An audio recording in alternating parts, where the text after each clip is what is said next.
Salut à tous. Je suis super content de vous retrouver et j'ai hâte de vous montrer plusieurs séries novelas qui ont marqué des esprits.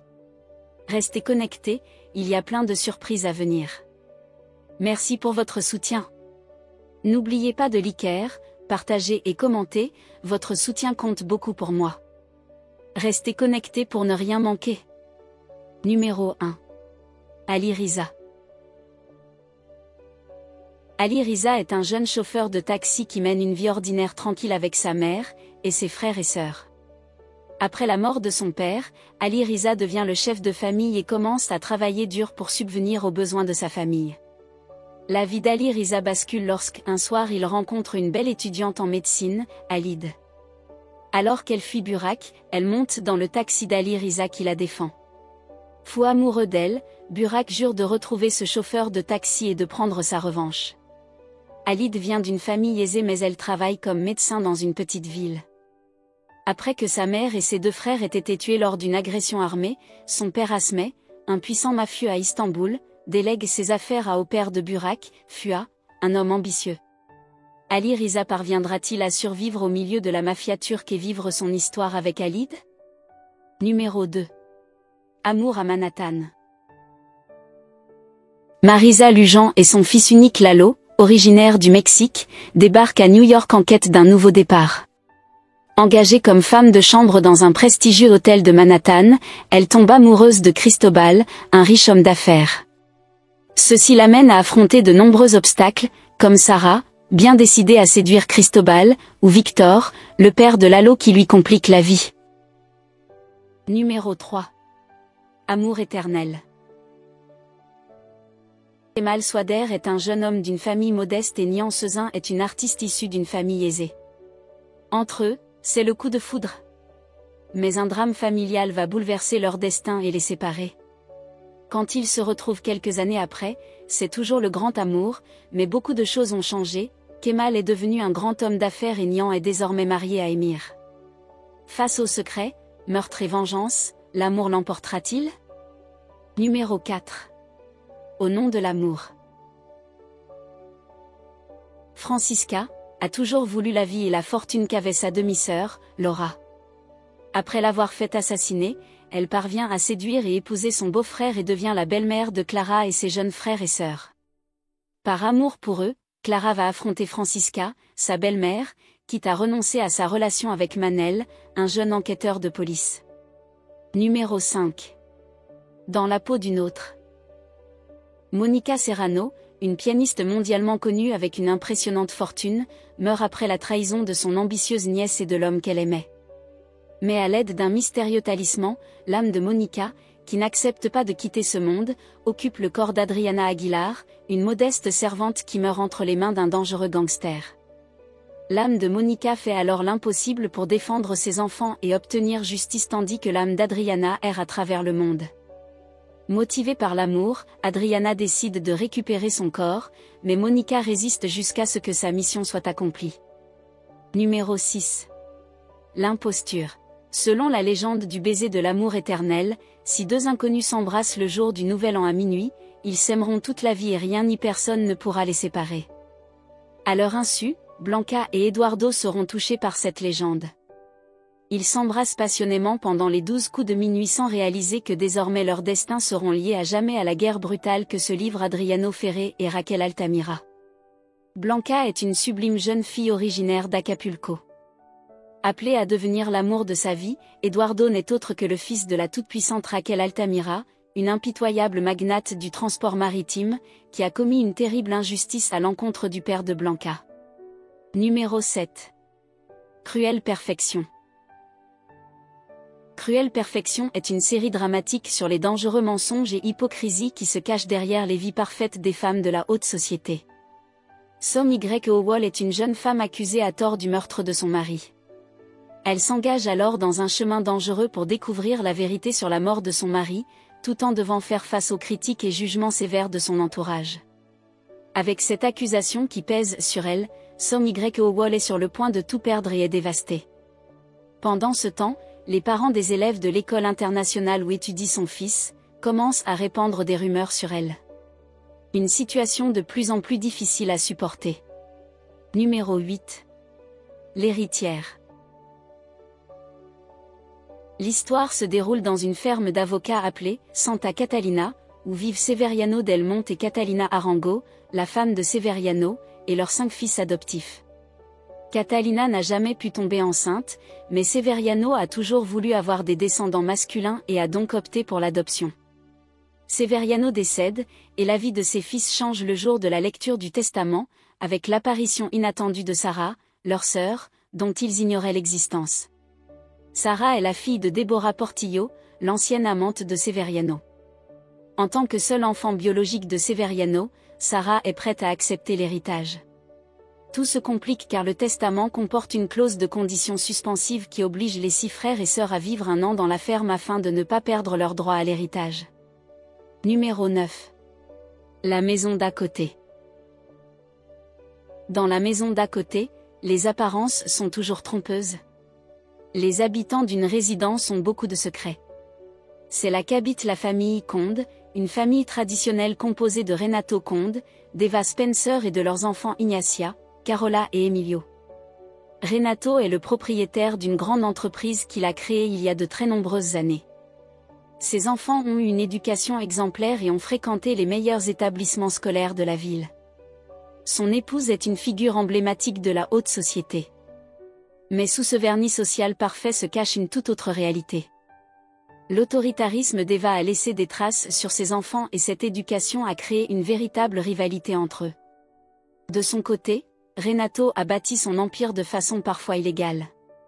Par le passé, il n'a pas hésité à commettre des délits pour se défaire de ses associés ou de ses concurrents.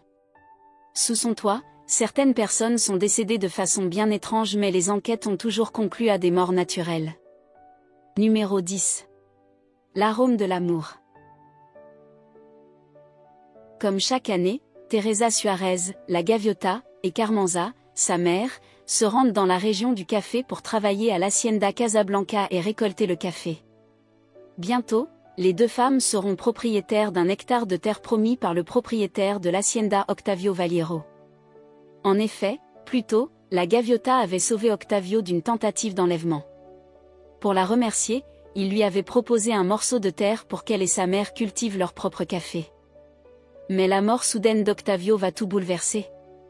En essayant de faire respecter la dernière volonté d'Octavio, la Gaviota rencontre Sebastián Valiero, le fils d'Octavio tout juste arrivé de New York. À partir de ce moment, une attirance incontrôlable et un amour déchirant et impossible vont naître entre eux.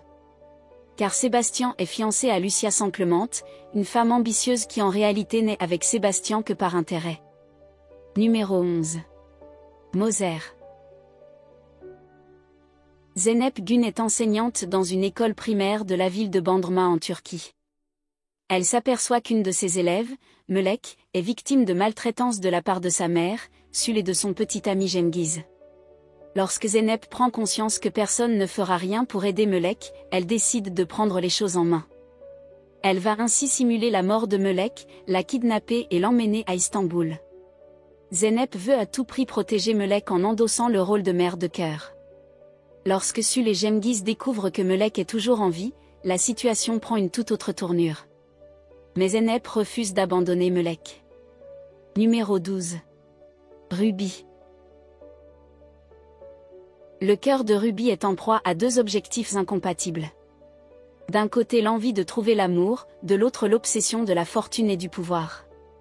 La vie lui a donné une enfance misérable mais le destin l'a dotée d'une beauté prodigieuse. Ruby sera déterminée à se servir de ses atouts pour trouver un mari riche susceptible de lui offrir la vie luxueuse à laquelle elle aspire. Ruby obtiendra ce qu'elle voulait, l'argent, les bijoux, le luxe, etc. en épousant Hector. Elle concrétise son rêve mais comprend que la vanité, l'avarice et la tromperie sont de vilains péchés. Et que la justice divine est implacable. Numéro 13. Une vie rêvée.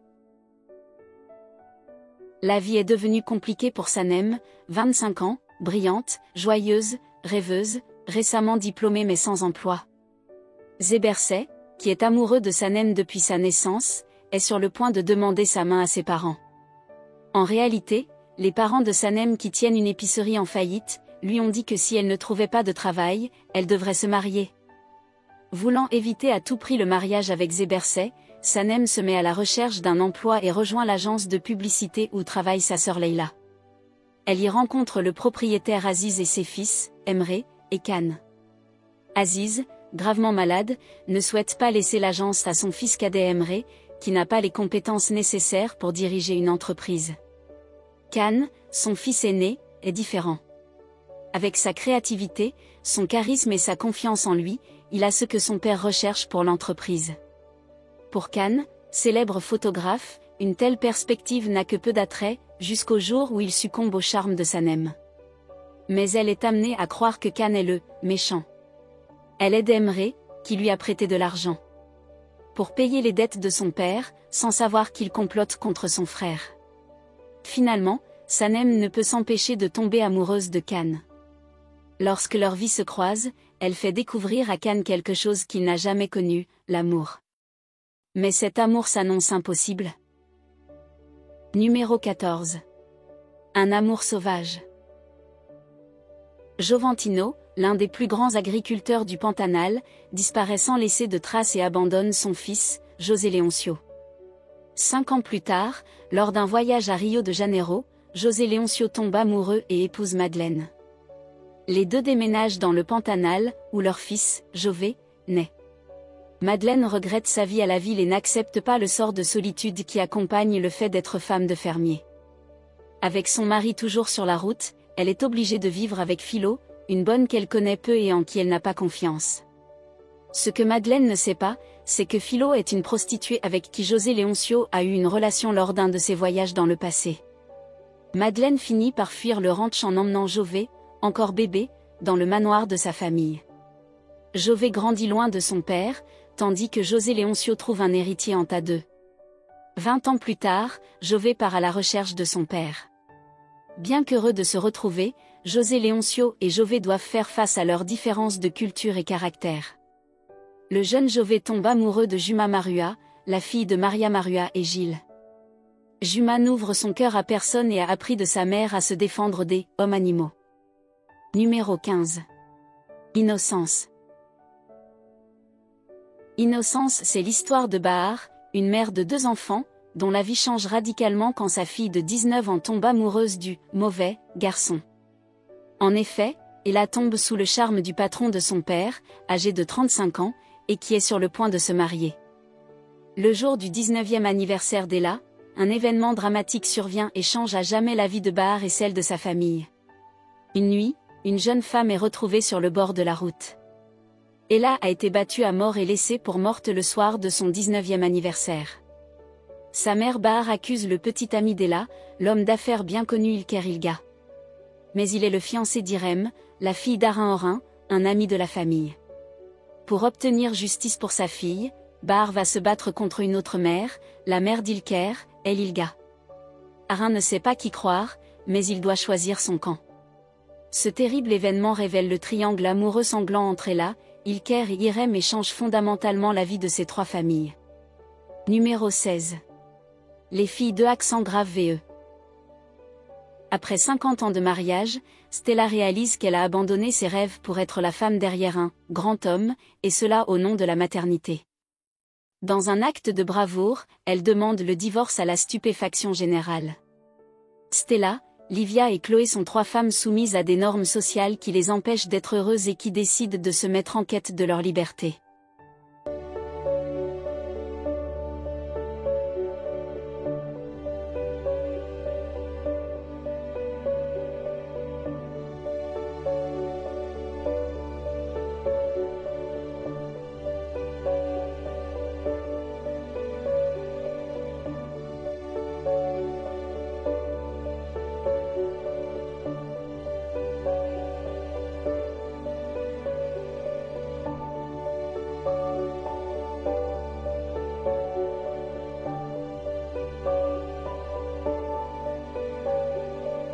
Voilà un aperçu de ces 16 synoptiques de séries novela que nous avons déjà explorées.